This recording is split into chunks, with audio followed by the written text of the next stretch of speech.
sistemas cerrados y sistemas abiertos. Cada sistema se encuentra en un medio circundante, suprasistema. De la misma manera que existen relaciones entre los diversos elementos del sistema, pueden existir tales nexos igualmente entre el sistema y el suprasistema, se dice entonces que el sistema es abierto. Figura 1.1. Cada organización puede considerarse como un sistema enclavado dentro de suprasistemas y compuesto, a la vez, de subsistemas. Figura 1.2. Existen relaciones entre los diferentes elementos del sistema, y entre este y el suprasistema, entrada, S, salida. Lo anterior implica, como se muestra en la figura 1.2, que el sistema recibe ciertas influencias del suprasistema y puede influir también sobre él de alguna manera. Sin embargo, en los sistemas cerrados no existe intercambio alguno entre el sistema y el suprasistema, ver figura 1.3. Muchos autores piensan que los sistemas cerrados son una ficción, una entidad meramente imaginaria, pues no existen en la realidad. Lo mismo podría decirse de los sistemas totalmente abiertos. El grado de apertura de sistemas se refiere al monto en el cual reciben todo tipo de influjo. Pero cada sistema tiene un código que especifica los tipos de influjo que puede aceptar. Tal código viene a servir como una especie de barrera que impide el paso de todo tipo de entradas, ya que solo admite a aquellas que cubren ciertas características.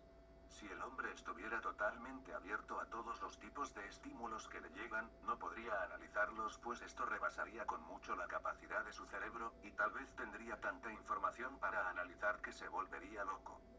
Lo mismo podría decirse de las organizaciones. Entonces, el establecer ciertos códigos para realizar intercambios con el medio circundante sirve de integración y protección a un sistema, por ello las organizaciones, así como los seres humanos, constituyen sistemas parcialmente abiertos. Figura 1.3.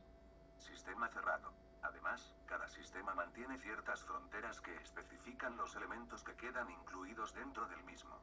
Dichos límites tienen por objeto conservar la integridad del sistema, evitar que los intercambios con el medio lo destruyan, o entorpezcan su actividad. Por ejemplo, una organización actúa generalmente dentro de ciertos espacios físicos. Las organizaciones constituyen, evidentemente, sistemas parcialmente abiertos, en virtud de que existen múltiples interacciones entre ellas y su medio. Comunicación. Cada sistema parcialmente abierto recibe influjos, denominados estímulos o, si van a ser transformados por el sistema, insumos, de su medio circundante a través de vías específicas llamadas entradas. Por ejemplo, una fábrica recibe en sus almacenes materia prima. El almacén constituye una entrada y la materia prima, un insumo, o estímulo. El sistema influye en sus reacciones o respuestas, denominadas también resultados, si es que son productos de cierta transformación, sobre el medio, emplea vías específicas denominadas salidas. Una compañía telefónica, por ejemplo, otorga un servicio, resultado, reacción, a sus clientes. Cada aparato telefónico es una salida del servicio. El intercambio de estímulos y de reacciones entre el sistema y su medio circundante, así como entre los diversos elementos del sistema, se denomina comunicación.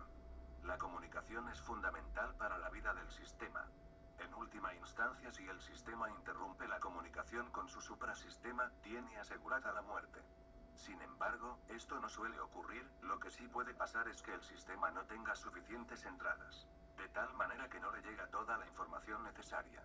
Por ejemplo, en una organización nadie se ocupa de recibir información sobre las nuevas disposiciones legales, o sobre la situación del mercado en el cual actúa, etc. Desde luego es posible que a la larga la vida de la organización se vea en peligro. Entre mayor sea la información pertinente que posea, menor será la incertidumbre. Sucede lo mismo con las comunicaciones entre los diversos elementos del sistema. Si la comunicación no es oportuna y eficiente, el sistema no podrá reaccionar, funcionar, adecuadamente. Así, cada organización debe establecer sus canales de comunicación, tanto internos como externos, que le permitan funcionar adecuadamente. La cibernética. Pero no solamente el sistema recibe información del medio circundante, sino también de sí mismo. En otras palabras, cuando reacciona recibe comunicaciones sobre esta reacción, se dice entonces que existe retroalimentación o retroacción. Puede indicarse que la respuesta se convierte en estímulo, tal como se muestra en la figura 1.4. Esquema básico de la retroalimentación.